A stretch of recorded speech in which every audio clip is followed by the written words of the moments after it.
We continue here on the postseason edition of Westmoreland on the Gridiron. Sean Meyers now joined by Tim Bukowski, the head coach of the Southmoreland Scotties, who made the playoffs in Class 3A. First off, Tim, it's kind of becoming the norm now for the Scotties to get to the postseason. I know you and the community does not take it for granted, however. So what does it mean to accomplish this once again?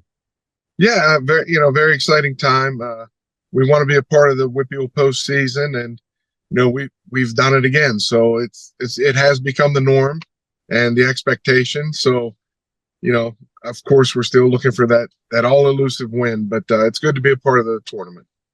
And you had a good regular season, to say the least. 7 wins. However, you did lose your final 2 games.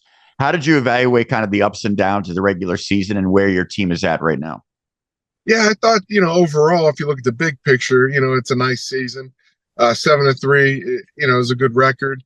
The ending, we felt like, possibly we didn't play our best couple of games, but also Greensburg and Elizabeth played well. And, the last game, we were a little shorthanded and, we just didn't have enough to get the win. But I thought we still competed, even after, losing the conference to Elizabeth. I felt like we could have let down more, but I thought our guys played hard.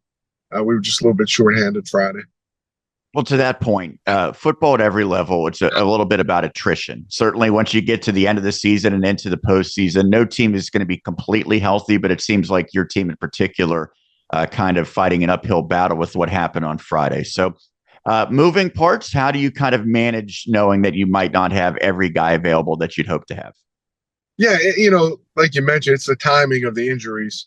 You'd rather have them early on and have everybody healthy for the playoffs. We won't make any excuses. We're going to show up Friday. We just really don't know at this point who we're going to have.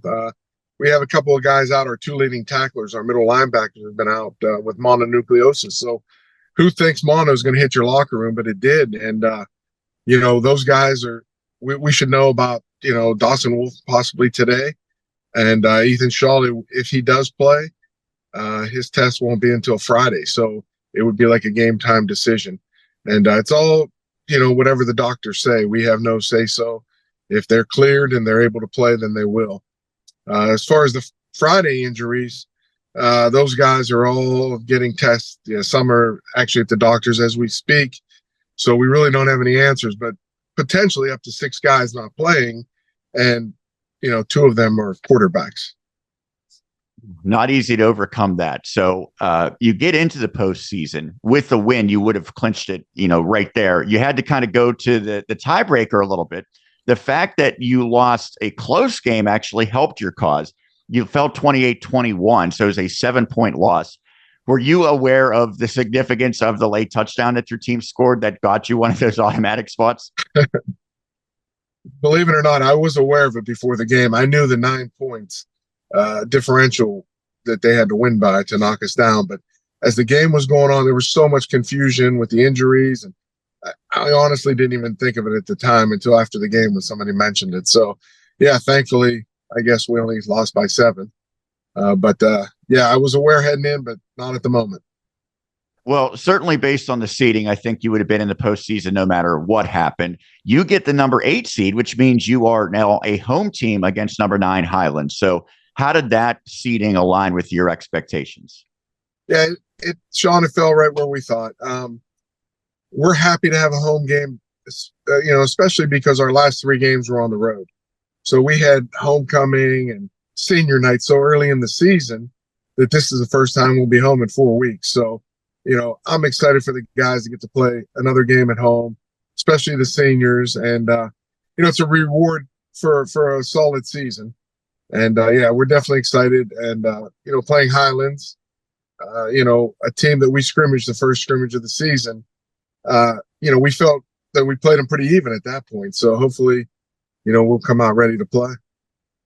Highlands, I think, is a fascinating team because they went toe-to-toe with Amani Christian, which really no one else can say. But they also dropped a few other games that maybe were a little surprising after that. So they have some really good wins. They have even a really good loss, all things considered. But are they maybe a little bit uneven? And how do you evaluate how their season has gone?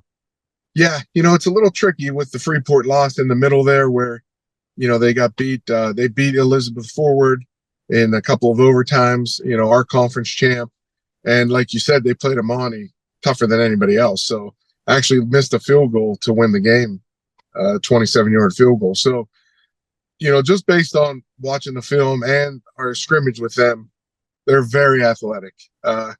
This quarterback, Minaj Lucas, is a phenomenal athlete. He runs the read as good as anybody I've seen in the last decade. I mean, he is really good at hanging on to that football, riding that running back into the line, and he pulls it at the last second. So if your defense isn't, where they're supposed to be, he's going to make you pay.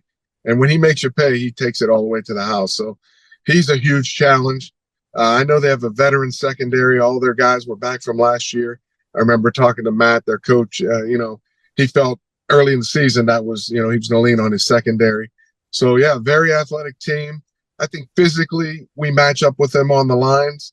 I just think we have to really play disciplined football on the defensive side to control him.